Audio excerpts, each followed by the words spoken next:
اور دوسرا اس میں یہ تھا کہ جیل مینول کے مطابق جو ان کا حق ہے وہ دیے جائے، جو وہاں پر سختیاں کی گئی ہیں۔ تو لہٰذا اس درخواست کے اوپر جو ہے وہ آج ارلی ہیئرنگ ہم نے دی ہوئی تھی، اور ارلی ہیئرنگ جو ہے وہ اس کے اوپر آج سماعت تھی، اور انہوں نے اعتراض جو ہے وہ یہی رکھا ہے ہمارے ساتھ سامنے رجسٹرار آفس نے، اور کہ جناب یہ 25 کو معاملہ فکس ہے، تو لہٰذا 25 کو ہی ٹیک اپ کیا جائے گا۔ 25 ہی ڈیٹ ہے تو 25 کے لیے ہی فکس کیا جائے گا۔ گزارش یہ ہے کہ پہلے 2 مہینے لگے عمران خان صاحب کی جو درخواست تھی اس کے اوپر فیصلہ آتے آتے، اور اب جو ہے وہ اسی طرح سے محفوظ کھانے کے حوالے سے جو ہمارے خدشات ہیں وہ انفیلڈ ہیں، اس کے اوپر کوئی ڈائریکشنز نہیں دی جا رہی۔ ہم نے یہی صدا کی ہے عدالت سے کہ ڈاکٹر جو ہمارا ہے وہ کھانا چیک کرے اور عمران خان صاحب کو وہ کھانا جو ہے چیک کر کے بھجوایا جائے، لیکن نہ جانے کیوں جیسے کہ دوسری درخواستیں ہوں، چاہے وہ ضمانت والا معاملہ ہو، چاہے وہ کویشمنٹ والا معاملہ ہو، چاہے کوئی دیگر درخواستیں جیسے کہ اوپن ٹرائل کے حوالے سے ہو، یا جو جیل کے اندر عدالت شفٹ کی گئی ہے اس حوالے سے ہو، تو وہ درخواستیں پینڈنگ کر دی جاتی ہیں، فیصلے محفوظ کر دیے جاتے ہیں، فیصلے سنائے نہیں جاتے، ایڈجرنمنٹ دے دی جاتی ہیں، کوئی نہ کوئی بہانہ بنایا جاتا ہے۔ سمجھ سے یہ باہر بات ہے کہ جو بنیادی حقوق ہیں وہ ایک پاکستان کے کسی شہری کو حاصل نہیں ہے، تو پھر آگے اس ملک کے اندر کیا ہوگا؟ دوسرے نمبر پر جو ٹرائل ہے سائفر کیس کا، وہ اسی طرح سے تیزی اس میں لگائی گئی ہے۔ اب لاسٹ ڈیٹ کے اوپر ہم نے دیکھا کہ جب ہم نے کاپیاں وصول ہی نہیں کی، عدالت جو ہے وہ لکھتی ہے اپنے آرڈر کے اندر کہ انہوں نے کاپیاں جو ہیں وہ لے لی ہیں، لیکن انہوں نے سائن نہیں کیا، اور اگلی ڈیٹ کے اوپر اگر یہ کاپیاں وصول نہیں کریں گے، یعنی کہ سائن نہیں کریں گے، تو یہی تصور کیا جائے گا کہ انہوں نے کاپیاں لے لیں۔ اب بات یہ ہے کہ فرد جرم کے لیے 17 ڈیٹ رکھ دی ہے، ادھر ہم ضمانت کی استدعا کر رہے ہیں کہ ہماری ضمانت جو ہے وہ سن لی جائے اور اس کے اوپر فیصلہ دے دی جائے۔ اب سماعت تو ہو رہی ہے لیکن ایڈجرمنٹ اتنی لمبی دے دی جاتی ہے۔ اب دیکھ لیں کہ آج جمعے کے لیے اس ضمانت کو فکس کیا جا سکتا تھا اور سنا جا سکتا تھا، لیکن اس کو منڈے کے اوپر فکس کر دیا گیا۔ اب عدالت کے اندر یہ ریمارکس ہمارے لیے بڑے تکلیف دہ ہیں کہ عدالت یہ کہتی ہے کہ ان کو ایک تو حق دیا جائے گا، پھر 3-4 دن فیصلہ دینے میں لگ سکتے ہیں۔ دیکھیں یہ بات جو ہے نا کتنی ہی مضحکہ خیز ہے اور کتنی عجیب، اور جو ہے وہ اس طرح سے بات کی گئی ہے کہ ہم تو دیکھ کے حیران ہو گئے کہ کیوں بھائی اتنا کیوں لیٹ دیا جائے گا؟ فوراً دیا جانا چاہیے۔ 15 تاریخ سے عمران خان صاحب کو اس جھوٹے کیس میں گرفتار کیا گیا ہے، کب گرفتار کیا گیا، کب ریمانڈ لیا گیا، کسی کو کوئی پتہ نہیں ہے، عمران خان صاحب کو بھی کوئی پتہ نہیں تھا۔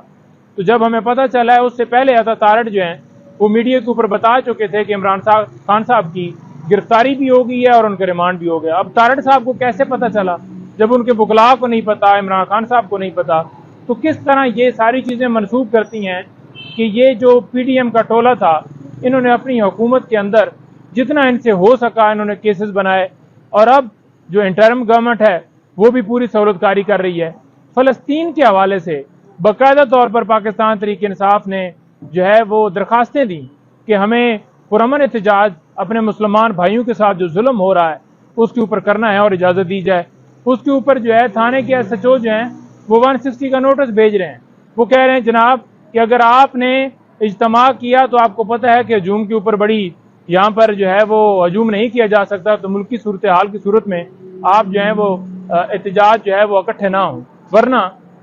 آپ کے خلاف کارروائی کی جائے گی۔ اب یہ بتا دیں کہ ایک طرف پی ایم ایل این ہو یا پرویز خٹک ہو یا پیپلز پارٹی ہو، کوئی جماعت بھی ہو، ان کو باقاعدہ طور پر سہولت کاری کی جاتی ہے، ان کو جلسے جلوس کرنے کی اجازت دی جاتی ہے، ان کو پروٹوکول دیے جاتے ہیں، اور دوسری طرف ہم درخواست دیتے ہیں تو ہمارے لیے اور قانون ہے، ہمارے اوپر سختیاں لگائی جاتی ہیں۔ عمران خان صاحب کا کل واضح طور پر قوم کے سامنے پیغام آ چکا ہے۔ خان صاحب نے تمام باتوں کی تردید کی ہے۔ انہوں نے کہا کہ کچھ سٹارٹ کے دن اس طرح سے گزرے اور یہ کنڈیشن میں رکھا گیا، لیکن انہوں نے کہا کہ میں اس سیل میں اس جگہ پہ ایڈجسٹ ہو چکا ہوں، اور میں جتنی مرضی تکلیفات میں رکھیں، جو مرضی ہے یہ کر لیں، جس جیل میں شفٹ کر لیں، جس طرح کی کلاس مجھے دے دیں، مجھے اس چیز سے کوئی فرق نہیں پڑتا۔ اور انہوں نے باقاعدہ طور پر قوم کو واضح پیغام دیا ہے کہ آپ نے ڈٹے رہنا ہے اور یہ جنگ جاری رکھنی ہے، انشاءاللہ جو ہے وہ ملک کے اندر جو ہے جو انقلاب آ چکا ہے، اور انشاءاللہ یہ جو حالات ہیں یہ ٹھیک ہوں گے، معاشی استحکام ہوگا۔ صرف ایک ڈیمانڈ کی ہے عمران خان صاحب نے کہ فری اینڈ فیئر الیکشن جو ہے وہ کروایا جائے، اور ٹائم کے اوپر جو ہے وہ کروایا جائے۔ جو آئین پاکستان جو خان صاحب نے کہ فری اینڈ فیئر الیکشن جو ہے وہ کروایا جائے، اور ٹائم کے اوپر جو ہے وہ کروایا جائے۔ جو آئین پاکستان جو ہے وہ کہتا ہے اس کے مطابق جو ہے وہ ڈیٹ دے کر الیکشن کروایا جائے۔ ساتھ میں انہوں نے سائفر کیس کے حوالے سے جو یہ بوگس کیس بنایا گیا، انہوں نے بڑا واضح طور پر جو ہے وہ پیغام کلیئر کیا ہے کہ انہوں نے کہا کہ کس طرح سے باہر سے سازش ہوئی، اور ہمارے کس طرح سے جو ہے لوگوں کو بچانے کے لیے یہ سارا جو ہے وہ کام کیا گیا، اور میرے اوپر بوگس کیس جو ہے یہ درج کیا گیا۔ اور کل آپ نے دیکھا دلائل کے اندر بھی کیا کیا چیزیں آپ کے سامنے آئیں کہ عمران خان صاحب کے پاس 33 دن یہ جو ہے اگر کہتے ہیں کہ جو ہے وہ اوریجنل سائفر جو ہے وہ تھا، یہ اوریجنل تو تھا ہی نہیں، اس کے کوڈ کو ڈی کلاسیفائڈ کیا گیا تھا، تو 33 دن عمران خان صاحب کے پاس رہا، اور اس کے بعد تو جو ہے شہباز شریف کے پاس رہا، تو اس کے اوپر کیا کوئی کارروائی ہوئی ہے؟ کیا اس کا نام FIR میں آیا ہے؟ کیا انویسٹیگیشن میں اس کا نام آیا ہے؟ کیا کسی جگہ کے اوپر اسے جو ہے وہ تفتیش میں بلایا گیا ہے، شامل کیا گیا ہے؟ تو کوئی ایسا جواب نہیں تھا۔ اور یہ بھی بتایا گیا کہ یہ جو ترامیم کی گئی تھیں آفیشل سیکرٹ ایکٹ میں، یہ بڑی واضح طور پر یہ جب FIR درج ہوئی ہے اس کے بعد کی گئی، اور جس وقت وقوع ہوا ہے اس وقت جو ہے یہ یعنی کہ جرم جس ٹائم کا بناتے ہیں اس وقت یہ آفیشل سیکرٹ ایکٹ کے تحت ڈیٹینشن جو ہے یعنی کہ سائفر کو اپنے پاس رکھنا، چوری کرنا، یہ جرم ہی نہیں تھا، تو لہٰذا اس کا تو اطلاق ہی نہیں ہوتا۔ سیکشن 5 جو ہے جو ذکر کیا گیا اس کے حوالے سے بڑا کلیئر بتایا گیا کہ یہ ساری چیزیں جو عمران خان صاحب کے ساتھ منسوخ کی جا رہی ہیں یہ باقاعدہ طور پر ان کے اوپر درج ہی نہیں کی جا سکتی تھیں، کیونکہ یہ آرمی جو ہے اس کے ریلیٹڈ جو ہے وہ معاملات کے اوپر یہ دفعات اور یہ سارا کارروائی کی جاتی ہے۔ لیکن آپ نے دیکھا کہ کس طرح سے بوگس کیس، یہ قابل اخراج مقدمہ ہے، پتہ نہیں کیوں قابل اخراج جو مقدمے کے اوپر درخواست کی گئی ہے وہ فکس نہیں کی جا رہی۔ تو ہماری یہ درخواستیں کہ جتنی درخواستیں ہیں وہ فکس کی جائیں، اور ان کے اوپر جو ہے فیصلہ دیا جائے، جو درخواستیں فکس ہیں ان کے اوپر ڈیسیجن دیا جائے، اور جو نہیں ہو رہی ان کو فکس کیا جائے، اور جو ایڈجسٹمنٹ دی جا رہی ہیں ان کو ختم کیا جائے۔ تمام درخواستیں جو یہاں ہیں جو سپریم کورٹ میں ہیں ان کو فوراً جو ہے وہ ان کے اوپر فیصلہ دینا چاہیے۔ آخر میں یہ کہوں گا کہ سویلین کا ملٹری ٹرائل جو ہے اس وقت شروع ہو چکا ہے۔ 6 لوگوں کا ٹرائل جو ہے وہ پشاور میں شروع ہوا ہے،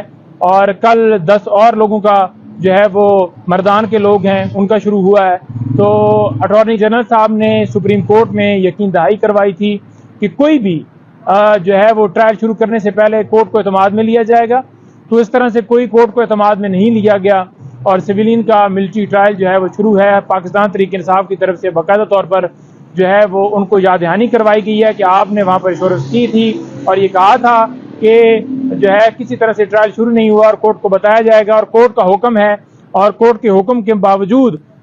یہ جو ہے خلاف ورزی کی گئی ہے، اور اس لیٹر کا ابھی تک ہمیں جواب نہیں ملا۔ کسی طرح سے سویلین کا ملٹری ٹرائل نہیں ہو سکتا۔ ہماری درخواست سپریم کورٹ میں پڑھنے گئے، چیف جسٹس سے مطالبہ کرتے ہیں کہ جو وہاں پر یہ یقین دہانی کروائی گئی تھی اور جو اس کی جو ہے توہین کی گئی عدالت کے حکم کی، اس کے اوپر کارروائی کی جائے، اور پاکستان کے جتنے شہری جو ہیں جو فنڈامنٹل رائٹس کی وائلیشن ہے ان کو ختم کیا جائے، اور جو سویلین کا ملٹری ٹرائل والی درخواست ہے اس کے اوپر فیصلہ دیا جائے، اور 90 ڈیز کے حوالے سے جو سپریم کورٹ میں درخواست ہماری ہے اس کے اوپر بھی فوراً فیصلہ دیا جائے۔ Thank you G.